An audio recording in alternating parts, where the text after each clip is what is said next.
Nabi berkata, maukah kalian aku beritahukan tentang seorang muslim yang paling baik? Para sahabat tentu menjawab, mau ya Rasulullah. Benar Rasulullah mengatakan, mereka adalah orang yang bisa menjaga lidah dan tangannya. Orang muslim yang baik adalah orang yang bisa menjaga lidah dan tangannya dari menyakiti orang lain. Itu orang muslim yang paling baik, Ibu. Hal yang mendasar dalam kehidupan sehari-hari. Yang justru sering kita lupakan dan kita abaikan adalah lidah. Kadang-kadang kita sebagai seorang muslim berbicara tinggi tentang masalah agama, masalah keduniaan, tapi kita melupakan hal yang mendasar, yaitu adalah lidah yang betul-betul harus kita jaga. Bahkan kalau kita mampu menjaganya, bahkan juga bisa menjamin kita betul-betul bisa menjaganya, apa kata Nabi? Siapa yang bisa menjamin kepadaku apa yang ada di antara dua janggutnya? Maksudnya mulutnya, maksudnya lidahnya, maka aku akan menjamin kepadanya surga. Allah. Dijamin surga, Ibu. Sama Nabi kama Rasulullah. Kalau kita bisa menjaga lidah kita dan kita jamin betul-betul bisa dijaga. Nah, tetapi kemudian setelah kita tahu hadis bahwa orang yang paling baik, orang muslim yang paling baik adalah orang yang bisa menjaga lidah dan tangannya. Orang yang bisa menjamin, bisa menjaga lidahnya akan dijamin masuk ke dalam surga. Lalu apa yang harus kita jaga? Itulah pentingnya ilmu. Apa aja sih yang harus kita jaga? Kalau kita nggak pakai ilmu, kadang-kadang kita nggak tahu. Apa ya bahaya lidah? Apa yang harus kita jaga ya dari lidah?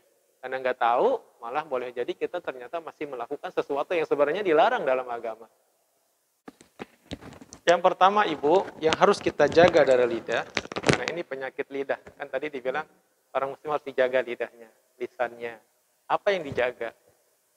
Kita bisa menjamin menjaga lidahnya. Apa yang kita jamin? Apa yang kita jaga dari lidah kita? Yaitu adalah ejekan, cemoohan, olok-olokan. Di dalam Al-Quran, surat Al-Hujurat, surat ke-49 ayat 11 Allah mengatakan, La yashar qaumun min qaumin. Ya, janganlah seorang satu kaum mengolok-olok kaum yang lain. Asa an yakuna khairan minhum. Boleh jadi orang yang diolok-olok itu lebih baik daripada orang yang mengolok-olok. Larangan mengejek, mencemooh, mengolok-olok itu langsung dalam Al-Quran. Menunjukkan hal ini sesuatu hal yang harus kita perhatikan. Yang harus kita jaga dan harus kita jauhi. Mengolok-olok, mencemooh atau mengejek. Apa itu ejekan, cemoohan? Ejekan, cemoohan, olok-olokan adalah merupakan penghinaan terhadap orang lain akan kekurangan atau aibnya untuk kemudian ditertawakan. Baik dalam bentuk perkataan, dalam bentuk verbal, diucapkan dengan lisan tadi perkataan, atau dalam bentuk tulisan, bahkan dalam bentuk isyarat. Nah, intinya bahaya mengejek itu dalam Islam. Mengejek, menghina itu tidak ada. Demikian pula Rasulullah. Juga para sahabat yang menghindari betul dari apa yang disebut dengan ejekan, cemoohan. Dan boleh jadi tadi, ketika kita mengejek orang lain itu lebih baik dari kita. Siapa tahu Ibu, orang yang kita ejek itu semalam dia habis tahajud. Dia habis berdua-duaan dengan Allah. Menangis dengan penuh kehusuan. Siapa tahu mereka adalah hamba Allah yang bertakwa. Siapa tahu mereka adalah wali Allah. Siapa tahu dia kekasih Allah. Lalu kita ejek. Betapa dosanya kita. Karena kita telah mengejek orang yang dicintai oleh Allah Subhanahu wa ta'ala. Karena kita tidak tahu, Bu, mereka orang-orang yang dikasihi oleh Allah itu siapa. Tidak mesti harus ulama dan ustadz.